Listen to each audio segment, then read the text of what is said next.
ನಮಸ್ಕಾರ, ಇದು ರಿಪಬ್ಲಿಕ್ ಕನ್ನಡ. ನಾನು ಶ್ರೀಲಕ್ಷ್ಮಿ ಅಭಿಜಿತ್, ನನ್ನ ಜೊತೆಗಿದ್ದಾರೆ ರಂಜಿತ್ ಶಿರಿಯಾರ್.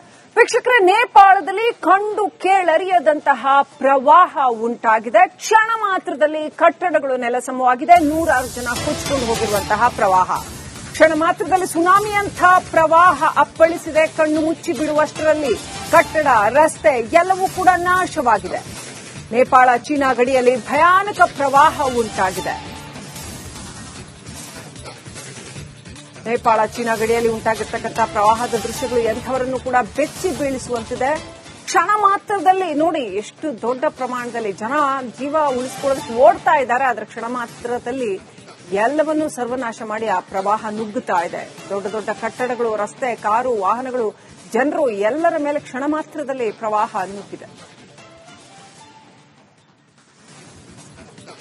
ಕಂಡು ಕೇಳರಿಯದಂತಹ ಪ್ರವಾಹ. ಜೀವ ಉಳಿಸಿಕೊಳ್ಳೋದಕ್ಕೆ ಜನ ಎಷ್ಟು ವೇಗವಾಗಿ ಓಡಿದ್ರೂ ಕೂಡ ಸಾಧ್ಯವಾಗದೇ ಇರುವಂತದ್ದು. ಅದು ಎಷ್ಟು ವೇಗವಾಗಿ ಬಂದಿದೆ ಅಂತಂದ್ರೆ ಆ ಸಿಸಿಟಿವಿಯಲ್ಲಿ ಆ ದೃಶ್ಯ ಸರಿಯಾಗಿದೆ. ಆ ಕ್ಷಣ ಮಾತ್ರದಲ್ಲಿ, ಅಂದ್ರೆ ನೀರು ಇಷ್ಟು ಬೇಗ ಪ್ರವಹಿಸುತ್ತಾ ಅನ್ನುವಷ್ಟರ ಮಟ್ಟಿಗೆ ಕ್ಷಣ ಮಾತ್ರದಲ್ಲಿ ಪ್ರವಾಹ ಬಂದು ಆವರಿಸಿಕೊಂಡಿರ್ತಕ್ಕಂಥದ್ದು.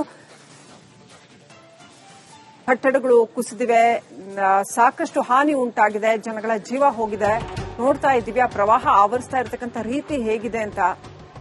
ಅಲ್ಲಿ ಜನ ಎಲ್ಲರೂ ಓಡ್ತಾ ಇದ್ದಾರೆ. ಕಟ್ಟಡಗಳು ಇನ್ನೇನು ಸಹಜವಾದಂತ ಸ್ಥಿತಿನಲ್ಲಿ ಜನಜೀವನ ನಡೀತಾ ಇದ್ದಾಗ ಇದಕ್ಕಿದ್ದ ಹಾಗೆ ಬಂದು ಅಪ್ಪಳಿಸಿರ್ತಕ್ಕಂಥ ಪ್ರವಾಹ. ಪಾಪ ಅಲ್ಲಿರೋರಿಗೆ ನಿರೀಕ್ಷೆ ಕೂಡ ಇರಲಿಲ್ಲ ಈ ತರ ಒಂದು ಪ್ರವಾಹ ಬಂದು ಕ್ಷಣ ಮಾತ್ರದಲ್ಲಿ ಎಲ್ಲವೂ ಕೂಡ ಸರ್ವನಾಶ ಆಗಬಹುದು ಅಂತ.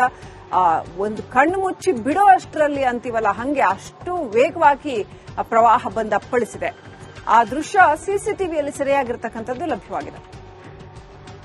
ನೇಪಾಳ ಚೀನಾ ಗಡಿ ಭಾಗದಲ್ಲಿ ಸಂಭವಿಸಿರ್ತಕ್ಕಂತಹ ಪ್ರವಾಹ ಇದು. ಈ ಅವಘಡದಿಂದಾಗಿ ನೇಪಾಳ ತತ್ತರಿಸಿ ಹೋಗಿದೆ. 105 ಭಾರತೀಯರು ನಾಪತ್ತೆಯಾಗಿದ್ದಾರೆ. ನೋಡಿ, ನೇಪಾಳಿಗಳು 106 ಜನ ಇದರಲ್ಲಿ ಮೃತಪಟ್ಟಿದ್ದಾರೆ, ಕಣ್ಮರೆಯಾಗಿದ್ದಾರೆ. ಜೊತೆಗೆ ಇಲ್ಲಿಂದ ಹೋದಂಥವರು, ಬೇರೆ ಬೇರೆ ಕಾರಣಗಳಿಗಾಗಿ ನೇಪಾಳಕ್ಕೆ ಹೋದಂಥವರು 106 ಭಾರತೀಯರು ಕೂಡ ನಾಪತ್ತೆಯಾಗಿದ್ದಾರೆ.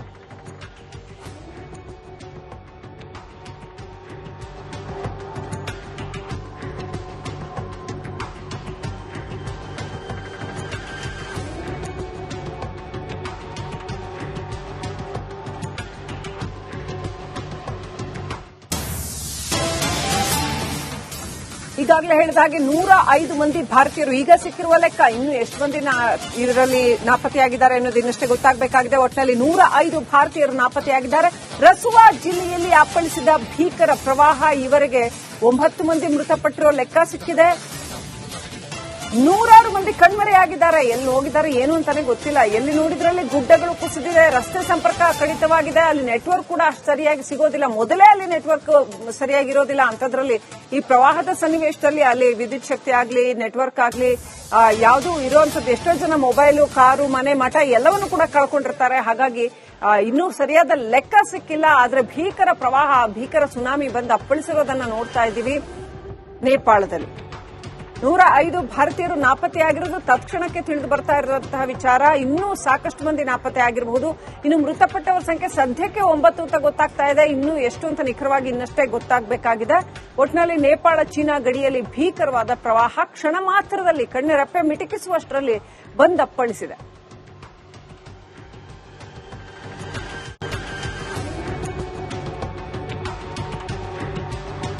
ರಸ್ತೆ, ಸೇತುವೆ ಎಲ್ಲ ಕೊಚ್ಚಿ ಮುರಿದು ಬಿದ್ದೋಗಿರೋದನ್ನ ನೋಡ್ತಾ ಇದ್ದೀರಿ. ಕ್ಷಣ ಮಾತ್ರದಲ್ಲಿ ವಾಹನಗಳು ತೇಲ್ಕೊಂಡು ಹೋಗಿದೆ.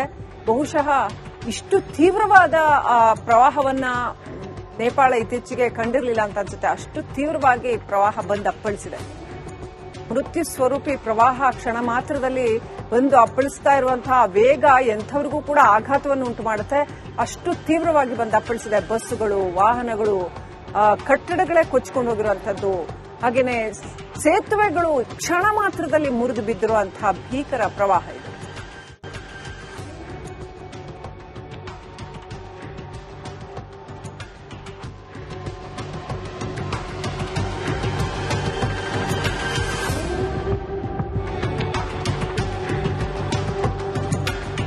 ಚೀನಾ ನೇಪಾಳ ಗಡಿಯಲ್ಲಿ ಉಂಟಾಗಿರ್ತಕ್ಕಂತಹ ಡೆಡ್ಲಿ ಪ್ರವಾಹ. ಘೋಟಿ ಕೋಶಿ ನದಿಯಲ್ಲಿ ಉಂಟಾಗಿರುವಂತಹ ಪ್ರವಾಹ ಸಾವು ನೋವಿನ ಸಂಖ್ಯೆ ಇನ್ನಷ್ಟೇ ಕ್ಲಿಯರ್ ಆಗಿ ಗೊತ್ತಾಗಬೇಕಾಗಿದೆ. ಯಾಕಂತಂದ್ರೆ ಅಲ್ಲಿ ಸಂಪರ್ಕ ಕೂಡ ಇಲ್ಲ. ನೋಡಿ, ಇಂಥದ್ದೊಂದು ಪ್ರವಾಹ ಸಂಭವಿಸಿದಾಗ NDRF ಅಥವಾ ಅಲ್ಲಿನ ಸಂರಕ್ಷಣಾ ಪಡೆಗಳು ಬಂದು ಅಲ್ಲಿ ಜನರನ್ನ ಸಂರಕ್ಷಣೆ ಮಾಡಬೇಕು. ಭಾರತ ಕೂಡ ಏನಾದ್ರೂ ನೆರವು ಮಾಡಬಹುದು. ಆದ್ರೆ ಇದೆಲ್ಲವನ್ನು ಹೇಳೋದಕ್ಕೆ ಇದು ಬಹಳ ಮುಂಚಿತವಾದ ಸನ್ನಿವೇಶ ಅಂತ, ಟೂ ಸೂನ್ ಟು ಪ್ರೆಡಿಕ್ಟ್ ಅಂತೀವಲ್ಲ, ಹಂಗೆ ಬಹಳ ಮುಂಚಿತವಾದ ಸನ್ನಿವೇಶ. ಇನ್ನೂ ಸಾಕಷ್ಟು ಅಲ್ಲಿ ಹಾನಿ ಉಂಟಾಗಿರುವಂತಹ ಮಾಹಿತಿ ಬರಬೇಕಾಗಿದೆ. ಏನೇನಾಗಿದೆ ಅನ್ನುವಂಥದ್ದು ಇನ್ನೂ ಕೂಡ ಕ್ಲಿಯರ್ ಆಗಿ ಗೊತ್ತಾಗ್ತಾ ಇಲ್ಲ. ಅಲ್ಲಿ ಅನೇಕ ಕಡೆಗಳಲ್ಲಿ ಗುಡ್ಡ ಕುಸಿತ ಆಗಿದೆ. ಮನೆ, ಮಠ, ಬಿಲ್ಡಿಂಗ್ ಎಲ್ಲ ಕುಚ್ಕೊಂಡು ಹೋಗಿರೋದ್ರಿಂದ ಎಲ್ಲಿ ಏನಿತ್ತು ಅನ್ನೋದರ ಮಾಹಿತಿಯೇ ಇನ್ನೂ ಸಿಗ್ತಾ ಇಲ್ಲ. ಅಷ್ಟರ ಮಟ್ಟಿಗೆ ಈ ಪ್ರವಾಹ ಅಲ್ಲಿ ಸರ್ವನಾಶ ಉಂಟು ಮಾಡಿದೆ. ಇಷ್ಟು ರಭಸವಾಗಿ ಈ ಸ್ಥಳದಲ್ಲಿ ಕೊಚ್ಕೊಂಡು ಬಂದಿದೆ ಅಂತಂದ್ರೆ ಪ್ರವಾಹ ಇನ್ನೂ ಸಾಕಷ್ಟು ದೂರದವರೆಗೆ ಅದು ತಳ್ಳಿಕೊಂಡು ಹೋಗಿರುತ್ತೆ. ಸಾಕಷ್ಟು ದೂರದವರೆಗೆ ಈ ಪ್ರವಾಹದ ನೀರು ಹರಿದುಕೊಂಡು ಹೋಗಿರುತ್ತೆ. ಅದೆಲ್ಲ ಕಡಿಮೆ ಆದ್ಮೇಲೆನೆ ಗೊತ್ತಾಗೋದು ಎಷ್ಟರ ಮಟ್ಟಿಗೆ ಅನಾಹುತ ಸಂಭವಿಸಿದೆ ಅಂತ. ಜೊತೆಗೆ ಅನೇಕ ಕಡೆಗಳಲ್ಲಿ ಲ್ಯಾಂಡ್ಸ್ಲೈಡ್ ಕಾಮನ್ ನೇಪಾಳದಲ್ಲಿ, ಆದ್ರೆ ಈ ಸಾರಿ ಇನ್ನೂ ಜಾಸ್ತಿ ಪ್ರಮಾಣದಲ್ಲಿ ಆಗಿದೆ ಅಂತ ಅನ್ನೋದು ಕಂಡು ಬರ್ತಾ ಇದೆ. ಅಲ್ಲಲ್ಲಿ ಗುಡ್ಡ ಕುಸಿತದ ಒಂದು ಘಟನೆಗಳು ಕೂಡ ನಡೆದಿದ್ದಾವೆ. ಹಾಗಾಗಿ ಸಂಪರ್ಕ ಕೂಡ ಸಾಧ್ಯ ಆಗ್ತಾ ಇಲ್ಲ. ಹೋಗೋದು ಕೂಡ, ಆ ಸ್ಥಳಗಳನ್ನು ತಲುಪೋದು ಕೂಡ ಅಷ್ಟು ಸುಲಭ ಆಗ್ತಾ ಇಲ್ಲ. ರಕ್ಷಣಾ ಪಡೆಗಳಿಗೆ ಅದನ್ನು ಕೂಡ ಅದು ಸಮಯ ತೆಗೆದುಕೊಳ್ಳುವಂತಹ ಒಂದು ವಿಚಾರ. ನೇಪಾಳದಲ್ಲಿ ಭೀಕರ ಪ್ರವಾಹ ಅಪ್ಪಳಿಸಿದೆ. ಹಾಗಾಗಿ ಒಂದು ರೀತಿ ಸರ್ವನಾಶ ಉಂಟಾಗಿದೆ ಈ ಭಾಗದಲ್ಲಿ. ನೇಪಾಳ ಚೀನಾ ಗಡಿ ಭಾಗದಲ್ಲಿ ಸಂಭವಿಸಿರ್ತಕ್ಕಂಥ ದುರ್ಘಟನೆ ಇದೆ. ನೇಪಾಳ ಟಿಬೆಟ್ ಚೀನಾ ಗಡಿಯಲ್ಲಿ ಭೀಕರ ಸ್ಥಿತಿ ಇದೆ. ಹೊಟೆ ಕೋಶಿ ನದಿಯಲ್ಲಿ ಉಂಟಾಗಿರುವಂತಹ ಪ್ರವಾಹ ಇದು.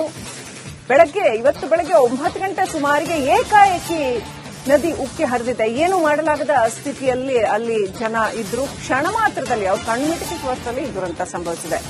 ನೇಪಾಳ ಟಿಬೆಟ್ ಚೀನಾ ಗಡಿಯಲ್ಲಿ ಆಗಿರ್ತಕ್ಕಂಥ ದುರಂತ. ಸಾಮಾನ್ಯವಾಗಿ ನದಿ ಪಾತ್ರದಲ್ಲಿ 1-2 ಕಿಲೋಮೀಟರ್ ಯಾರು ಇಲ್ಲ ಅಂದ್ರೂ ಅನಂತರ ಆದ್ರೂ ಜನಗಳು ವಾಸ ಇರುತ್ತೆ. ಸಹಜವಾಗಿ ನೂರಾರು ವರ್ಷಗಳಿಂದ ಅಲ್ಲಿ ಇದ್ಕೊಂಡು ಬಂದಿರ್ತಾರೆ. ಅದೇ ರೀತಿ ಇವತ್ತು ಕೂಡ ಬೆಳಗ್ಗೆ ಎದ್ದಿದ್ದಾರೆ. ಆದ್ರೆ ಕ್ಷಣ ಮಾತ್ರದಲ್ಲಿ ತಮ್ಮ ಬದುಕುಗಳು ಹೀಗೆ ಕೊಚ್ಚಿಕೊಂಡು ಹೋಗಬಹುದು ಅನ್ನುವಂಥ ಒಂದು ಸಣ್ಣ ಕಲ್ಪನೆ ಕೂಡ ಅಲ್ಲಿರುವವರಿಗೆ ಇರಲಿಕ್ಕಿಲ್ಲ. ಅಷ್ಟು ದೊಡ್ಡ ಮಟ್ಟದಲ್ಲಿ ಈ ಘೋಟಿ ಕೋಶಿ ನದಿಯಲ್ಲಿ ಪ್ರವಾಹ ಉಂಟಾಗಿದೆ. ಇದ್ದಕ್ಕಿದ್ದ ಹಾಗೆ ನದಿಯ ನೀರು ಉಕ್ಕಿ ಹರಿದಿರ್ತಕ್ಕಂಥದ್ದು. ಈಶಾನ್ಯ ರಾಜ್ಯಗಳಲ್ಲಿ ನಮ್ಮ ದೇಶದಲ್ಲೂ ಕೂಡ ಈ ತರ ಆಗೋದನ್ನ ನಾವು ಕೇಳಿದ್ದೀವಿ. ಅದು ಹಿಮ ಕರಗಿ ನದಿಯ ನೀರು ಇದ್ದಕ್ಕಿದ್ದಾಗೆ ಪ್ರವಾಹ ಉಂಟಾಗುವಂಥದ್ದು ಇರಬಹುದು, ಅಥವಾ ಬೇರೆ ಯಾವುದೋ ಪ್ರದೇಶದಲ್ಲಿ ಸಿಕ್ಕಾಪಟ್ಟೆ ಮಳೆ ಆಗಿ ಇದ್ದಕ್ಕಿದ್ದ ಹಾಗೆ ಮಳೆ ನೀರು ಉಕ್ಕಿ ಹರಿಯುವಂಥದ್ದು ಇರಬಹುದು, ಅಥವಾ ಡ್ಯಾಂನಿಂದ ಬೇರೆ ಕಡೆಯಿಂದ ನೀರು ಹೆಚ್ಚುವರಿಯಾಗಿ ಬಿಟ್ಟು ಇದ್ದಕ್ಕಿದ್ದ ಹಾಗೆ ನೀರು ಉಕ್ಕಿ ಹರಿಯುವಂಥದ್ದು. ಇಂಥವೆಲ್ಲವೂ ಕೂಡ ಈಗ ಅಂಥದ್ದೇ ಒಂದು ಪ್ರವಾಹ ನೇಪಾಳ ಚೀನಾ ಗಡಿಯಲ್ಲಿ ಸಂಭವಿಸಿದೆ. ಆ ದೃಶ್ಯಗಳನ್ನ ನೋಡ್ತಾ ಇದ್ರೆ ಎಷ್ಟು ದೊಡ್ಡ ಪ್ರಮಾಣದಲ್ಲಿ ಆ ನದಿ ಹರಿದಿದೆ ಅನ್ನುವಂಥದ್ದು, ಎಷ್ಟು ಶಕ್ತಿಯುತವಾಗಿ ಅದು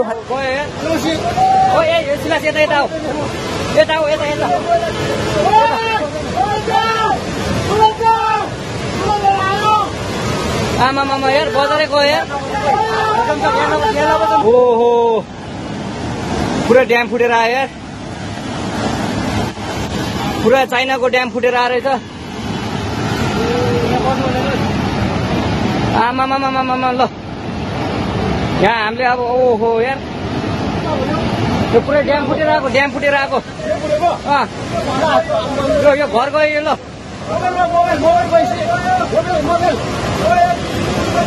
ल त्रिशुली बजारै गयो यार ल गयो यार ओ ए सिलास यता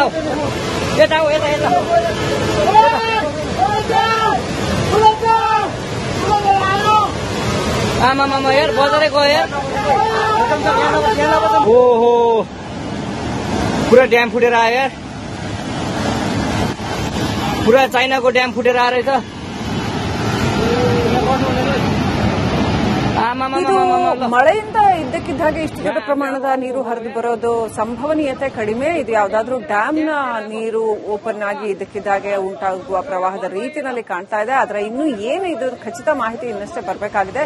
ಈ ಕ್ಷಣಕ್ಕೆ ನಮಗೆ ಸಿಗ್ತಾ ಇರುವಂತಹ ಮಾಹಿತಿಯ ಪ್ರಕಾರ ನೇಪಾಳ ಚೀನಾ ಗಡಿಯಲ್ಲಿ ಸಂಭವಿಸಿರ್ತಕ್ಕಂಥ ಭೀಕರ ಪ್ರವಾಹ ಇದು. ಕ್ಷಣ ಮಾತ್ರದಲ್ಲಿ ನದಿಯ ನೀರು ಈ ರೀತಿ ಹೆಚ್ಚುವರಿಯಾಗಿ ಉಕ್ಕಿ ಹರಿದು ನದಿ ಪಾತ್ರದಲ್ಲಿದ್ದಂತಹ ಕಟ್ಟಡಗಳನ್ನ ಕೊಚ್ಚಿಕೊಂಡು ಹೋಗ್ತಾ ಇರೋದನ್ನ, ಆ ಪಾತ್ರದ ಕಟ್ಟಡಗಳಷ್ಟೇ ಅಲ್ಲ, ಅಲ್ಲಿ ಸುತ್ತಮುತ್ತ ಏನೇನು ಕನ್ಸ್ಟ್ರಕ್ಷನ್ ಇದೆ ಎಲ್ಲ ಕೊಚ್ಚಿಕೊಂಡು ಹೋಗ್ತಾ ಇರೋದನ್ನ ಗಮನಿಸ್ತಾ ಇದ್ದೀವಿ.